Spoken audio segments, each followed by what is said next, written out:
साथियों नमस्कार। आज डिस्कस करेंगे desertion as a ground of divorce. अवितेजन के आधार पर विवाह का विघटन। हस्बैंड या वाइफ दोनों में से कोई भी एक इस ग्राउंड पर अपनी मैरिज को डिसॉल्व करवा सकता है, विवाह का विघटन करवा सकता है। तो सबसे पहले ये देखते हैं कि डिजर्शन क्या होता है, क्या इसके एसेंशियल एलिमेंट है, क्या है इसका मीनिंग। देखिए, डिजर्शन एक वर्ड है डिजर्टर। डिजर्टर कौन होता है? मेनली जैसे एक वर्ड सुना होगा आपने, भगोड़ा। तो भगोड़ा शब्द का यूज सेना में ज्यादा किया जाता है। जब कोई व्यक्ति अपनी पोस्ट को छोड़ करके भाग खड़ा होता है, अपनी ड्यूटीज को परफॉर्म नहीं करता है, तो ऐसे व्यक्ति को भगोड़ा बोला जाता है। और हमारे यहाँ भी सेम यही पोजीशन है। जब हस्बैंड या वाइफ दोनों में से कोई एक मैट्रिमोनियल ऑब्लिगेशंस को परफॉर्म नहीं करते हैं and runs away from his duty, runs away from his post, तो ऐसे व्यक्ति को भगोड़ा बोला जाता है कि उसने अपने वैवाहिक उत्तरदायित्वों का पालन नहीं किया है। तो जो एग्रीव्ड पार्टी है, पीड़ित पक्ष है, इस ग्राउंड पर, डिजर्शन के ग्राउंड पर डाइवोर्स की पिटीशन फाइल कर सकता है और अपनी मैरिज को डिसॉल्व करवाया जा सकता है। तो सबसे पहले ये देखते हैं कि भाई डिजर्शन के क्या एसेंशियल एलिमेंट है। इसके 5 एसेंशियल एलिमेंट हैं। फैक्ट ऑफ द डिजर्शन, अवितेजन का तथ्य, इंटेंशन टू डिजर्ट, अवितेजन की इच्छा, अवितेजन का आशय, विदाउट रीजनेबल कॉज, जो डिजर्शन किया गया है, एक पार्टी ने दूसरी पार्टी से जो डिजर्ट किया है वो विदाउट एनी रीजनेबल कॉज होना चाहिए, बिना किसी युक्तियुक्त कारण के होना चाहिए, without consent of the other party, जो पिटिशनर है उसकी बिना सहमति के ऐसा किया जाना चाहिए। और फिफ्थ जो कंडीशन है हमारी, statutory period 2 years must have run out before the presentation of the petition।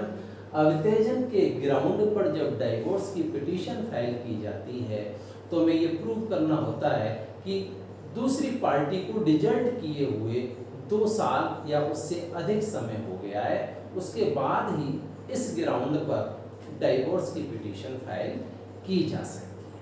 अब हम देखते हैं, देखिए, element number first and second apply to the deserting party and element number third and fourth apply to the deserted spouse. इसे ऐसे समझते हैं कि जैसे ए एंड बी, ये दोनों हस्बैंड वाइफ। मैं आपको ये बता रहा हूं, element number first and second, अवितेजन का तथ्य और अवितेजन की इच्छा, ये उस पक्षकार से संबंधित हैं जिसने घर छोड़ा है, यानी कि डिजर्टिंग स्पाउस जो घर छोड़ करके चला गया है, अवित्यक्त, एक पक्ष को अवित्यक्त करके चला गया है। जैसे ए बी हस्बैंड वाइफ है, बी ने घर छोड़ दिया, तो ये जो फर्स्ट एंड सेकंड एलिमेंट है ये बी पर अप्लाई होंगे। अब चूंकि बी ने ए का साथ छोड़ा है तो ये हो गया डिजर्टेड स्पाउस। तो element number 3 and 4 apply to the deserted spouse, यानी कि ये एक तरीके से पिटिशनर होगा कि जब इस ग्राउंड पर, डिजर्शन के ग्राउंड पर डाइवोर्स की पिटीशन फाइल करेगा तो इसकी तरफ से कोई रीजनेबल कॉज नहीं होना चाहिए, कंसेंट नहीं होनी चाहिए, और बी की तरफ से 2 बातें होनी चाहिए, fact of the desertion and intention to the desert. अब इसे देख लेते हैं। देखिए, मान के चलो बी ने ए को डिजर्ट किया, अवित्यक्त किया, तो बी के लिए यहां 2 बातें होनी चाहिए, फैक्ट ऑफ द डिजर्शन, घर छोड़ के चला जाना, ये अवितेजन का तथ्य है, सभी को पता है कि बी ने ए का साथ छोड़ दिया है, फैक्ट ऑफ द डिजर्शन। लेकिन साथ छोड़ना अपने आप में पूरा नहीं होता, क्योंकि कभी कभी ऐसी परिस्थितियां होती हैं कि हस्बैंड वाइफ दोनों एक दूसरे से अलग अलग रह रहे हैं, काफी दिनों से रह रहे हैं, तो इसका मतलब ये नहीं है कि उन्होंने एक दूसरे का कोएबिटेशन छोड़ दिया, साथ छोड़ दिया। इसे दूसरा जो एलिमेंट है ये भी प्रूव करना होगा इंटेंशन टू डिजर्ट, यानी कि ये अवितेजन का तथ्य है, इस इच्छा के साथ घर छोड़ा है कि वापस कभी नहीं आऊंगा या आऊंगी। देखिए होता क्या है कि वाइफ ने घर छोड़ते समय या वाइफ रोज सोचती है कि भाई ऐसे जीवन से तो मौत भली, या इस घर को मैं कल छोड़ दूंगी, ये रोज विचार करती है। तो उसके मन में, उसके माइंड में इंटेंशन तो है, लेकिन अगले दिन वो अपने विचारों को बदल देती है कि भाई बच्चे हैं, इनका क्या होगा, ये आदमी वैसे तो ठीक है, अपना हस्बैंड है, लेकिन तो वो अपने विचार को बदल देती है। तो क्या हुआ, इंटेंशन तो था, फैक्ट नहीं था। या कभी कभी ऐसा होता है कि घर छोड़ के तो चली गई, लेकिन इस इच्छा से घर नहीं छोड़ा है कि मैं वापस नहीं आऊंगी, तो यहाँ फैक्ट है, इंटेंशन नहीं है। तो डिजर्शन के मैट्रिमोनियल ऑफेंस के लिए दोनों का एक साथ होना जरूरी है, फैक्ट विद इंटेंशन, तब ही डिजर्शन माना जाएगा। हाँ, कभी कभी ऐसा हो जाता है कि शुरुआत में, क्योंकि जब तक ये दोनों एलिमेंट एक साथ नहीं होंगे डिजर्शन कंप्लीट नहीं होगा, लेकिन कभी कभी ऐसा होता है फैक्ट पहले आता है, इंटेंशन बाद में आता है। जैसे ए पीएचडी करने लंदन चला गया, यहां से तो वो पीएचडी करने गया था, 1 साल बाद या 2 साल बाद वो सोचता है कि नहीं, अब तो हम यहीं मैरिज करेंगे, यहीं सेटल हो जाएंगे, अब वापस इंडिया नहीं जाना। जिस दिन उसने ये सोचा कि मैं अब यहीं सेटल होऊंगा, उसी दिन से इंटेंशन आ गया, उसी दिन से डिजर्शन स्टार्ट हो गया, तब उस डेट से 2 साल कंप्लीट हो जानी चाहिए। तो डिजर्शन के मैट्रिमोनियल ऑफेंस के लिए फैक्ट को इंटेंशन के साथ होना चाहिए। जब तक ये दोनों एक साथ नहीं होंगे डिजर्शन का मैट्रिमोनियल ऑफेंस कंप्लीट नहीं होगा। Element number 3 and 4 deserted spouse से हैं। जैसे मान के चलो बी ने घर छोड़ा, तो ए को ये 2 बातें बतानी होंगी कि भाई मैंने तो उनसे without any reasonable cause B ने घर छोड़ा है, नहीं घर छोड़ने का कोई युक्तियुक्त कारण नहीं है। अगर युक्तियुक्त कारण इसने दिया है तो फिर डिजर्शन के ग्राउंड पर डाइवोर्स नहीं मिलेगा। उसी तरीके से इसकी बिना कंसेंट के भी बाहर गई है या उसने उसे डिजर्ट किया है, तो फिर इस ग्राउंड पर रिलीफ मिलेगा। और 5th एलिमेंट 2 साल कंप्लीट होने पर ही, डिजर्शन जब तक 2 साल कंप्लीट नहीं होगा इस ग्राउंड पर पिटीशन फाइल नहीं की जा सकती। अब बात करते हैं काइंड्स ऑफ डिजर्शन, अवतेजन के प्रकार। First, actual desertion. Second, constructive desertion.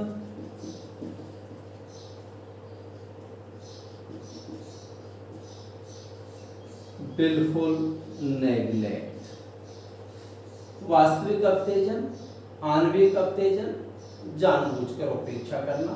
First देखते हैं एक्चुअल डिजर्शन। इससे रिलेटेड हमारे पास 2 बहुत इंपॉर्टेंट केस हैं, कई बार एग्जाम में पूछे गए हैं। विपिन चंद्र वर्सेस प्रभावती का एक केस।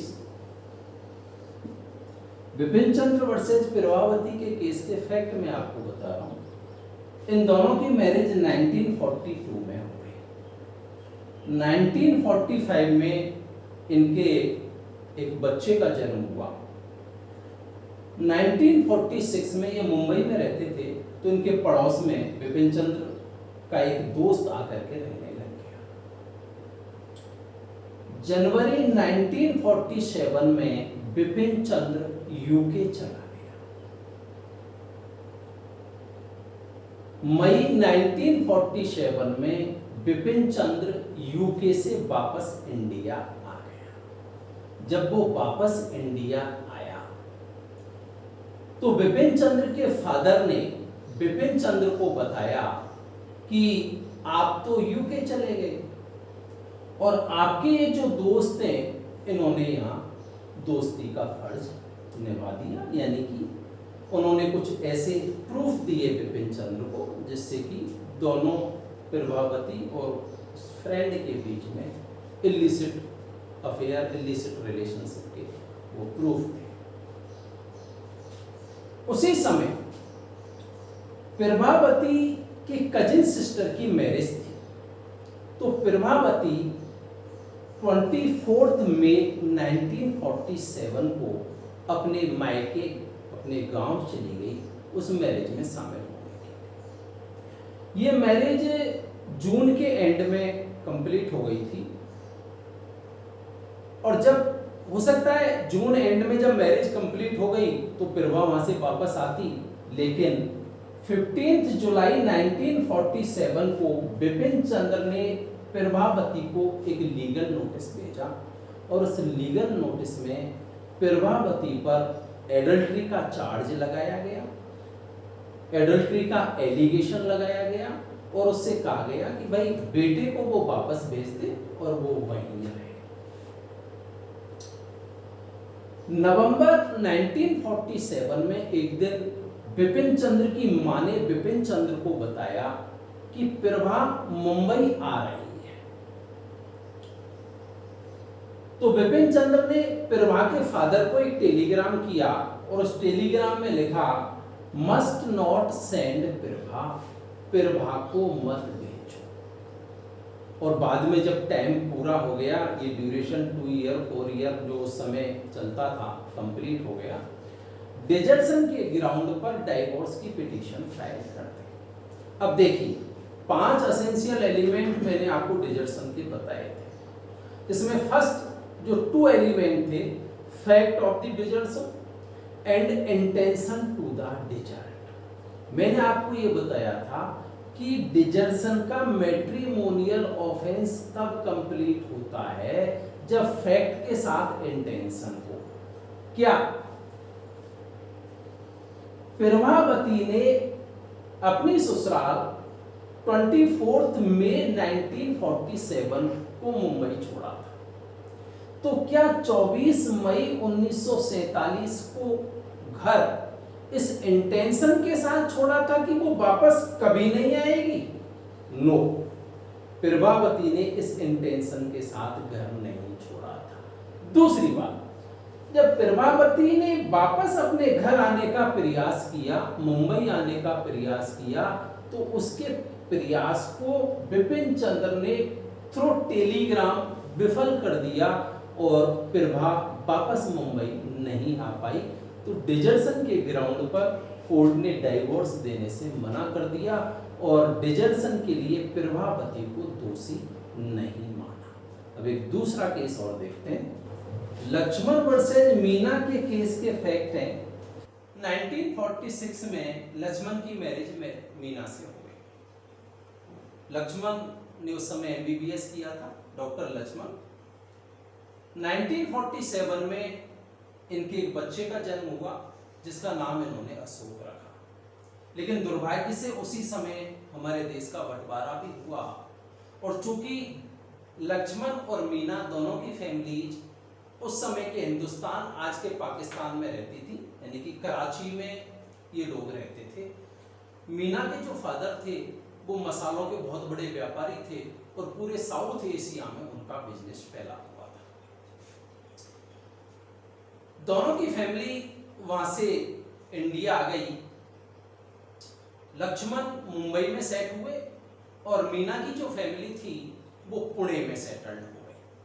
लेकिन चूंकि लक्ष्मण पुअर फैमिली से बिलोंग करते थे, तो इसलिए कुछ दिनों के लिए इन्होंने अपनी फैमिली को अपने जो फ्रेंड थे श्रीलंका कोलंबो में, वहां छोड़ दिया कि भाई कुछ दिनों की बात है, जैसे ही मैं सेटल्ड हो जाऊंगा अपने बच्चों को लेके आ जाऊंगा।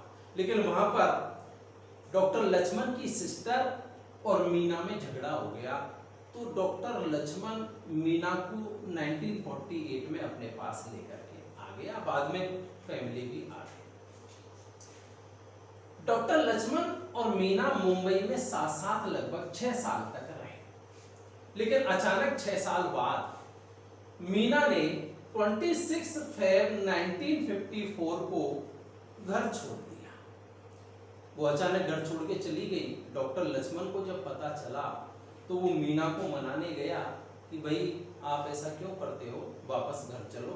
लेकिन मई 1954 में मीना ने रिफ्यूज कर दिया और डॉक्टर लक्ष्मण से ये कह दिया कि वो ये तय कर चुकी है कि अब वो वापस आपके साथ नहीं रहेगी, वापस अपने मैट्रिमोनियल होम में नहीं जाएगी। तो वो अपने जब फादर के पास चली गई पुणे, तो जून 1954 में वो पासपोर्ट बनवाने के लिए मुंबई आई थी। और जब वो पासपोर्ट ऑफिस आई थी तो पासपोर्ट ऑफिस से डॉक्टर लक्ष्मण का जो घर था वो वॉकिंग डिस्टेंस पर था, ये पैदल नहीं मां जा सकती थी। लेकिन ना तो ये डॉक्टर लक्ष्मण से मिलने गई और ना ही अपने बेटे अशोक से मिलने गई जो उस समय बीमार था।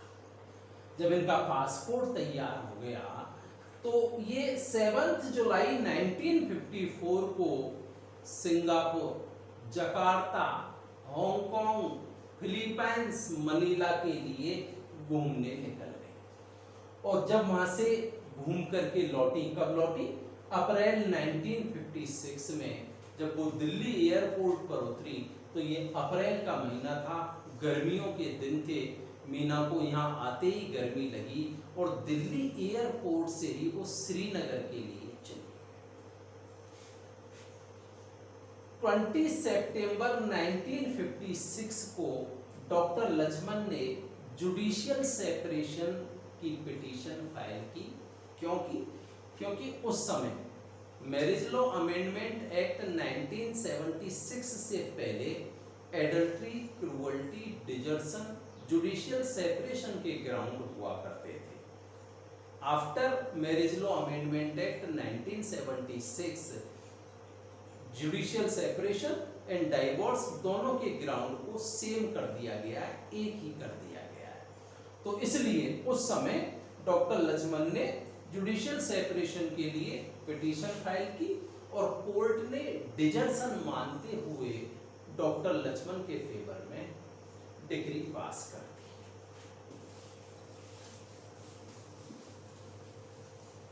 अब देखिए एक दूसरी स्थिति, सेकंड जो टाइप है डिजर्सन की,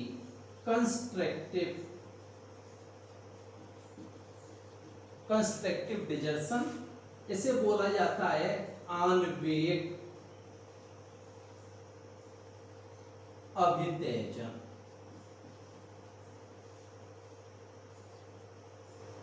देखिए कंस्ट्रक्टिव डिजर्सन के बारे में कहा जाता है, एग्जाम में भी इसी तरीके से पूछा जाता है कि desertion is a withdrawal not from a place but from state of thing. अभित्तेजन स्थान मात्र का परित्याग नहीं है बल्कि परिस्थितियों का परित्याग है। इसे क्या कहा जाता है? इसे कहा जाता है कंस्ट्रक्टिव डिजर्सन, आणविक अभित्तेजन। देखिए आमतौर पर क्या होता है, A and be husband wife, कभी कभी ऐसा होता है जैसे बी ने घर छोड़ दिया तो जितने भी लोग हैं उन्हें क्या लगेगा कि बी घर छोड़ के चली गई, तो गलती किसकी है? बी की, ऐसा लोग मान लेते हैं। लेकिन कंस्ट्रक्टिव डिजर्सन में ऐसा नहीं होता। कंस्ट्रक्टिव डिजर्सन में दोषी पक्ष घर के अंदर रहता है और निर्दोष पक्षकार घर के बाहर रहता है। इसके सामने ऐसी परिस्थितियां उत्पन्न कर दी गई हैं जिससे कि ये घर छोड़ने को मजबूर हो गई। हमारे यहाँ हिंदुस्तान में ज्यादातर पत्नियां ही घर छोड़ती हैं। क्यों? क्योंकि वो अपने पिताजी का घर छोड़ करके ससुराल में आती हैं। अब और कोई विकल्प उनके पास होता नहीं है, हस्बैंड तो क्यों छोड़ेगा, क्योंकि वो तो उसके बाप का घर है, इसलिए वाइफ डिजर्ट करती हैं। तो ऐसी स्थिति में कंस्ट्रक्टिव डिजर्सन में जो दोषी पक्ष होता है वो घर के अंदर बैठा हुआ होता है और जो निर्दोष पक्ष है वो घर के बाहर। तो दिखने में तो ऐसा लगता है कि जो घर से बाहर है वह दोषी है, लेकिन हकीकत में इसका उल्टा होता है। इसे बोलते हैं आणविक अभित्तेजन और इसका बेस्ट एग्जांपल है ज्योतिष वर्सेस मीरा। इस केस में कंस्ट्रक्टिव डिजर्सन ही हुआ था, कंस्ट्रक्टिव डिजर्सन कोर्ट ने माना। नेक्स्ट है wilful neglect.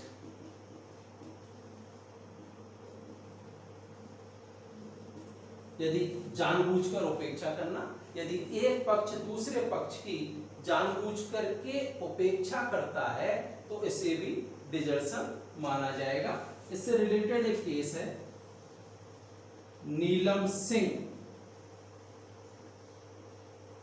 Versus Vijay Narayan.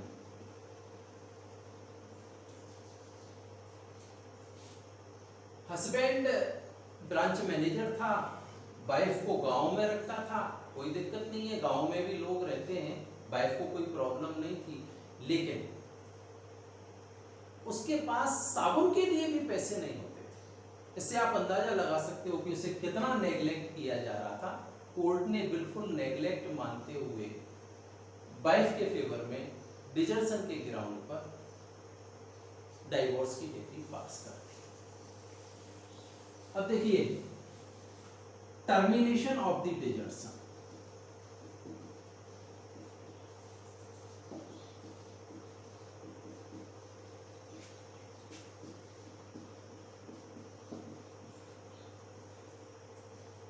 अवितेजन की समाप्ति भी हो सकती है। अवितेजन किस तरीके से समाप्त होता है ये कई बार एग्जाम में भी पूछा गया है, कॉम्पिटिटिव एग्जाम में भी पूछा गया है। Resumption of cohabitation,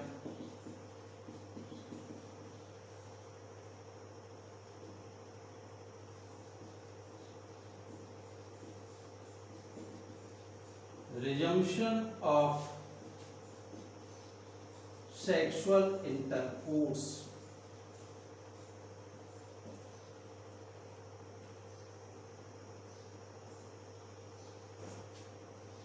offer of reconciliation। देखिए अवितेजन डिजर्शन चल रहा है, क्योंकि जब तक डिजर्शन के ग्राउंड पर कोर्ट में पिटीशन फाइल नहीं होगी, इसे 2 साल भी हो सकते हैं, 4 साल भी हो सकते हैं, 8 साल भी हो सकते हैं, 10 साल भी हो सकते हैं और ज़्यादा लंबा समय भी हो सकता है जब तक पिटीशन फाइल नहीं करेंगे। और इसे समाप्त भी किया जा सकता है। कैसे समाप्त किया जा सकता है कि भाई सहवास होने आरंभ करके दोनों यदि साथ साथ रहने लग गए, डिजर्शन समाप्त हो जाएगा। सेक्सुअल इंटरकोर्स दोनों साथ साथ शुरू कर देते हैं तो डिजर्शन समाप्त हो जाएगा। या घर वापस आने की इच्छा व्यक्त कर दी जाती है, जिस पार्टी ने डिजर्ट किया है वो यदि घर वापस आने की इच्छा व्यक्त कर रहा है या कर रही है तो अभी डिजर्शन टर्मिनेट हो जाएगा। इस तरीके से हमने डिजर्शन को डिस्कस किया। बाकी के जो और ग्राउंड हैं उन पर कोई बड़ा क्वेश्चन नहीं आता तो उन्हें नेक्स्ट टॉपिक में हम डिस्कस करेंगे। नमस्कार, जय।